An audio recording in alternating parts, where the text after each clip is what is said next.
DCM जल्दी हटाइए यहाँ से। स्कूटी भी खड़ा न करिए, ले जाइए उधर पार्किंग में खड़ा करिए। जय श्री राम।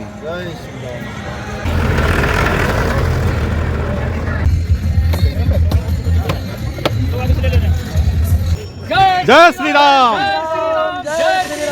जय श्री राम।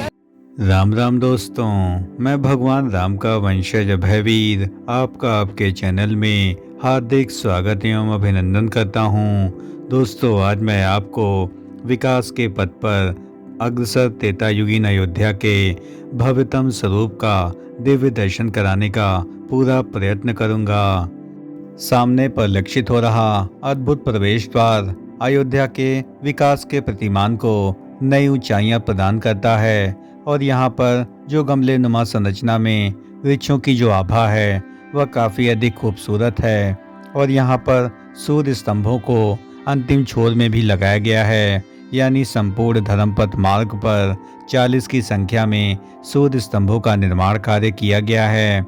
और यहाँ पर जो मुख्य प्रवेश द्वार है वहाँ पर भगवान सूर्य की दिव्यतम अलौकिक प्रतिमा लगाई गई है, जो कि देखने में काफ़ी अधिक खूबसूरत एवं भव्य प्रतीत होती है। और जब भी आप गोरखपुर हाईवे अथवा लखनऊ हाईवे से अयोध्या के प्रवेश बिंदु पर यहाँ पर एंट्री लेंगे तो इसी प्रवेश द्वार से होकर के आपको अयोध्या में प्रवेश मिलेगा। और इसी मार्ग से लाखों की संख्या में श्रद्धालु दिन प्रतिदिन प्रभु श्री रामलला के दर्शन करने अयोध्या दिन प्रतिदिन आ रहे हैं। सामने आप देख सकते हैं कि यहाँ से जो भव्य प्रवेश द्वार है वह काफ़ी अधिक मनमोहक लगता है और भगवान सूर्य की जो आभा है वह इस मार्ग को और अधिक खूबसूरती प्रदान करती है। बना के हटाना पड़ेगा, डीसीएम जल्दी हटाइए यहाँ से। स्कूटी भी खड़ा न करिए, ले जाइए उधर पार्किंग में खड़ा करिए।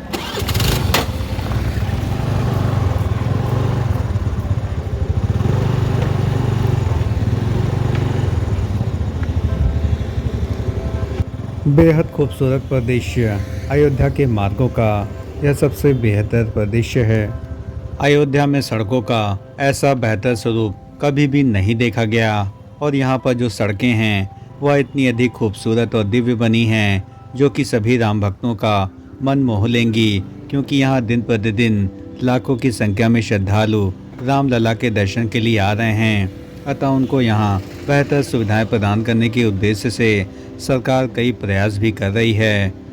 भगवान सूर्य एवं भगवान राम का एक गहरा रिश्ता रहा है, क्योंकि प्रभु श्री राम सूर्य वंश में जन्मे थे, यानी प्रभु श्री राम सूर्य का प्रतीक माने जाते हैं। और इन्हीं बातों को ध्यान में रखते हुए और पौराणिक महत्व को प्रमुखता प्रदान करते हुए यहाँ पर भव्य प्रवेश द्वारों का निर्माण कार्य रामायण काल के प्रसंगों के आधार पर किया गया है। जय श्री राम। जय श्री राम। सामने दिख रहे अद्भुत भित्ति चित्र यानी म्यूरल आर्ट को यदि आप स्पष्ट रूप से देखें तो यहाँ पर भरत मिलाप, श्री राम भरत मिलाप का अद्भुत चित्रण किया गया है। और इस पर एक ही चौपाई याद आती है कि प्रभु करी कृपा पावर दीन्ही, सादर भरत शीस धर लीनी।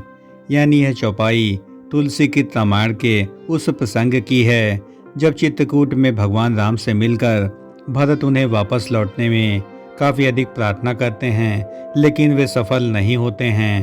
तो वे उनकी चरण पादुका को मांग करके अपने शीश पर रख लेते हैं। यानी जो भरत राम का जो मिलाप था वह दुनिया के लिए एक बड़ी मिसाल है, जो कि भातृ प्रेम का सबसे सुंदर वर्णन माना जाता है। सामने दिख रहा अद्भुत भित्ति चित्र यानी जो म्यूरल आर्ट है वह काफ़ी अधिक मनमोहक है, जिसमें माता सीता केवट को अपनी दिव्य अंगूठी देती हुई दिख रही हैं। और इसमें जो कथानक है कि रामायण के अनुसार जब श्री राम, सीता और लक्ष्मण जी वनवास के लिए निकले तो रास्ते में उन्हें गंगा नदी पार करनी थी और तब नाव के केवट ने प्रभु श्री राम के पैर पखारने की बात कही तो प्रभु श्री राम इस बात पर राजी हो गए। तो केवट ने श्री राम के पैर धोए और इसके बाद केवट ने श्री राम, लक्ष्मण और सीता जी को अपनी नाव में बैठा करके गंगा नदी पार करवा दी और गंगा नदी के दूसरे किनारे पर पहुंचकर प्रभु श्री राम और सभी नाव से उतर गए। और तब प्रभु श्री राम के मन में कुछ संकोच हुआ कि पिय हिय की सिय जान निहारी, मन मुदरी मन मुदित उतारी, कहेउ कृपाल लेह उतराई, केवन चरण गहे अकुलाई। और इसका सीधा अर्थ है कि जब सीता जी ने श्री राम के चेहरे पर संकोच भाव देखे तो सीता जी ने तुरंत ही अपनी अंगूठी उतार करके उस केवट को भेंट स्वरूप देनी चाहिए, लेकिन केवट ने वह अंगूठी नहीं ली और अपने हाथ जोड़ लिए। और केवट ने कहा कि वनवास पूरा करने के बाद लौटते समय आप मुझे जो भी देंगे मैं उसे प्रसाद स्वरूप ग्रहण कर लूँगा। और जो भी कथानक रामायण काल में मिलते हैं उन्हीं के आधार पर संपूर्ण अयोध्या में विकास कार्य किए जा रहे हैं। और अयोध्या में आपको त्रेता युगीन स्वरूप के जगह जगह दर्शन करने को मिल जाएंगे, चाहे वह यहाँ पर म्यूरल आर्ट्स हो अथवा भित्ति चित्रों का अद्भुत चित्रण हो, वह काफ़ी अधिक मनमोहक है। अयोध्या में मार्गों के विकास के लिए यहाँ पर फुटपाथों के साथ साथ यहाँ ग्रीनरी डेवलपमेंट को भी पर्याप्त महत्व दिया गया है। और यहाँ आप सामने देख सकते हैं कि कितने खूबसूरत म्यूरल आर्ट को यहाँ पर प्रदर्शित किया गया है। धर्म नगरी अयोध्या को टूरिज्म स्पॉट बनाने के उद्देश्य से सरकार 80,000 करोड़ से अधिक की धनराशि खर्च कर रही है। और इसमें आवश्यक है कि अयोध्या एक साफ सुथरा, स्वच्छ एवं अनुशासित शहर बने। अयोध्या के विकास कार्यों में जो सबसे अच्छी बात है कि केवल मंदिरों का ही विकास नहीं हो रहा है, बल्कि देव स्थानों तक पहुंचने के लिए हाईवे भी बनाए जा रहे हैं। और इससे इंफ्रास्ट्रक्चर का भी तेजी से विकास हो रहा है और लोगों को रोजगार भी मिल रहा है। दोस्तों, अयोध्या के तेजी से बदलते स्वरूप एवं भव्यतम निर्माण कार्यों के संबंध में हमारे द्वारा दी गई जानकारी यदि आपको जरा भी पसंद आई हो तो इस चैनल का हृदय से समर्थन करें। इस चैनल को लाइक करें, शेयर करें एवं सब्सक्राइब करें और कमेंट बॉक्स में जय श्री राम जरूर लिखें। और सबसे बेहतर चीज़ है कि यहाँ सबसे बेहतरीन कनेक्टिविटी आपको प्रदान की गई है, यानी आप एयरपोर्ट से सीधे अयोध्या आ सकते हैं और यहाँ पर प्रभु श्री राम लला के बेहतर दर्शन भी प्राप्त कर पाएंगे, क्योंकि यहाँ पर सड़कों का एक जाल बिछाया जा रहा है जो कि श्रद्धालुओं को काफ़ी अधिक सुविधा प्रदान करेगा। और जब किसी तीर्थ स्थल का विकास होता है तो उसका असर पूरे इलाके में पड़ता है और इससे यहाँ पर प्रॉपर्टी की कीमतें भी काफ़ी अधिक बढ़ चुकी हैं और यहाँ पर देश विदेश से ज़मीन खरीदने की होड़ मची है, क्योंकि अयोध्या एक वर्ल्ड क्लास सिटी के रूप में विकसित करने की योजना में तेज़ी से आगे बढ़ रहा है। आप सभी को जानकर आश्चर्य होगा कि इस वक्त हमारे देश में मंदिरों की जो अर्थव्यवस्था है वह करीब 3.5 लाख करोड़ के आसपास है, जो कि देश के जीडीपी का करीब 2.5% है। और देश में हर साल पर्यटन से होने वाली आमदनी का करीब 60% हिस्सा राजस्व धार्मिक पर्यटन से ही आता है, यानी एक बड़ा हिस्सा आपको धार्मिक कार्यों एवं मंदिरों से होने वाली आमदनी से प्राप्त होता है। और इसी को ध्यान में रखते हुए अयोध्या जैसे प्रमुख शहरों का तेजी से विकास किया जा रहा है। अगले कुछ वर्षों में अयोध्या की जो अर्थव्यवस्था है वह 1 लाख करोड़ के आसपास होगी और अयोध्या में आने वाले राम भक्तों की संख्या दिन प्रतिदिन बढ़ेगी, तो दुकानदारों की आय में भी तेजी से इजाफा होगा और हजारों लोगों को रोजगार के अवसर प्राप्त होंगे और संपन्नता अपने आप में तेजी से बढ़ेगी। यह केवल कल्पना नहीं है, बल्कि इसको साकार करने के लिए युद्ध स्तर पर प्रयास किए जा रहे हैं। और वर्तमान सरकार के समय में लगभग 9 बड़े मंदिरों का कायाकल्प किया गया है।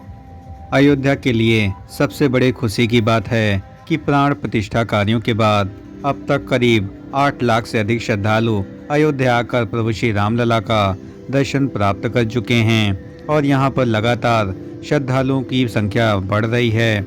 और यही नहीं, नवनिर्मित राम मंदिर में रिकॉर्ड तोड़ चढ़ावा भी आया है और प्राण प्रतिष्ठा के बाद कर लगभग 3.17 करोड़ का चढ़ावा यहाँ चढ़ाया गया है। और इन आंकड़ों से साफ है कि आस्था से धर्म का मसला नहीं है, धार्मिक पर्यटन अर्थव्यवस्था में बहुत बड़ी भूमिका निभा सकता है। और इसको समझने की आवश्यकता है।